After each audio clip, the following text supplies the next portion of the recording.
All right, so what is nationalism and how has it impacted societies? That should be in your notebooks with the AIM number 4.1, and away we go. Okay, lots of red here. I will give you a second.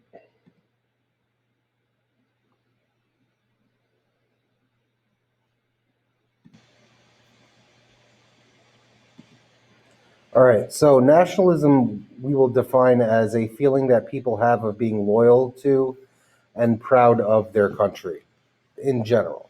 Now, this feeling of nationalism can be brought about in a number of different ways. Most oftentimes, it is similarities between people that kind of glue them together, for lack of a better term. So, people who share the same culture, history, language, religion, shared experiences, shared political beliefs, shared religious beliefs, anything like that. When they have those similarities, this kind of glues them together and pushes them towards creating groups based on those similarities. And that creation of those groups based on those similarities is what nationalism is really all about. Okay?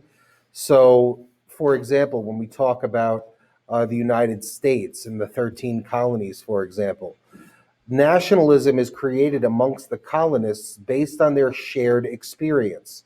They are all colonists living under a foreign government, the British government, from across the sea, and they're all kind of being taken advantage of with regard to taxation and things like that.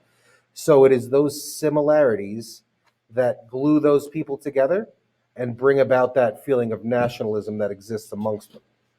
So that's just one example.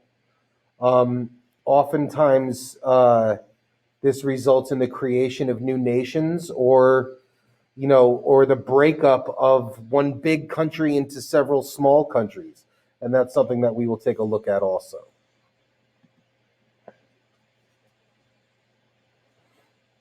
So there's not a lot on this particular slide here, but nationalism is a really, really strong kind of motivator and can propel some really significant events in human history. So I mentioned one of them, for example, in the form of the American Revolution.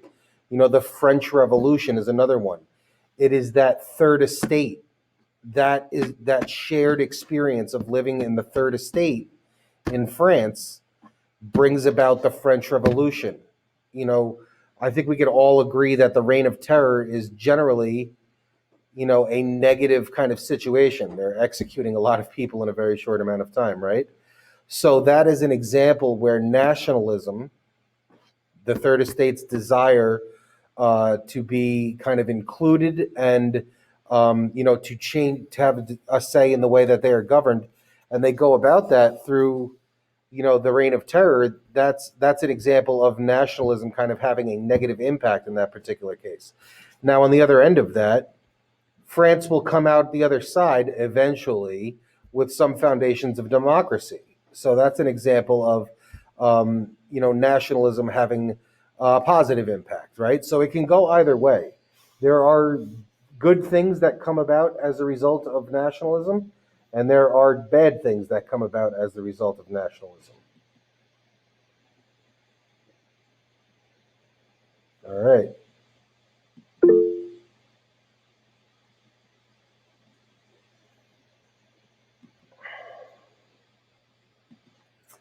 So I know we mentioned the French Revolution and the American Revolution are examples.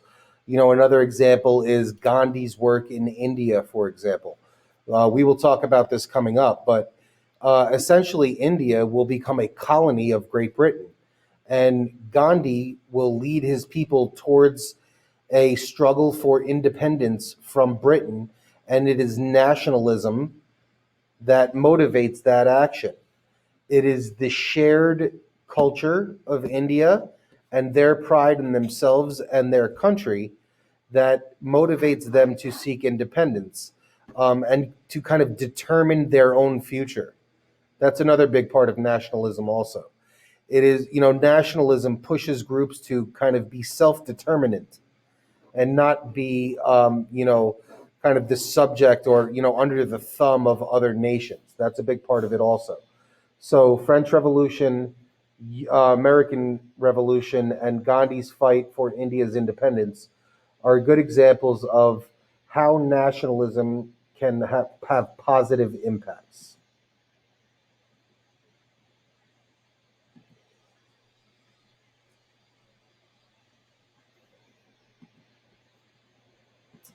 So, I mean, we mentioned the positive impacts, but it's also important to mention that nationalism could have really negative impacts also. Okay. And we've seen several of them throughout history, one of them being the Holocaust, right? So, what does nationalism have to do with the Holocaust? Well, the Nazi Party, for example, is built on the idea of hyper nationalism. It is this desire to, and the Holocaust is part of this. It is the desire to purify Germany, and then it is, it extends beyond Germany and becomes about Europe, right? But in the twisted Nazi view of Jewish blood essentially being a contaminant of, white German or white European blood, that is born out of nationalism. And even though it is totally absurd and, and reprehensible, the people that believed this, Hitler and company, will tell you that their aims are based on nationalism. It is the idea that we want to improve or maintain the sanctity of our group. Okay? And that is nationalism acting as a horrendous motivator in a continent-wide atrocity that we're still getting over. You see this also in genocides, for example. This ethnic cleansing is the term that they use for a lot of these places. But when they want to eliminate certain groups of people from certain countries for a variety of reasons, it is about their national identity and the maintaining of what they perceive to be their national identity. That's what motivates these atrocities. Okay. um, Terrorism's another one. Okay, go back to 9/11. If you look at 9/11 critically, and if bin Laden were still alive today and we could ask him, bin Laden, why did you plan 9/11? And bin Laden would tell you it is because the United States likes to get involved in the affairs of the Middle East and does not allow the Middle East to govern itself and go about their business the way they would like to. So it is their desire to determine their own fates free of the influence of the United States that motivates that kind of terrorism. Okay? So nationalism can have profound positive impacts and bring people together based on commonalities between them, or it could act as a motivation for extreme violence and genocide and terrorism and things like that also. So nationalism, moving forward, nationalism will be a strong motivator in many of the pivotal events in history that we will discuss, and that cannot be understated.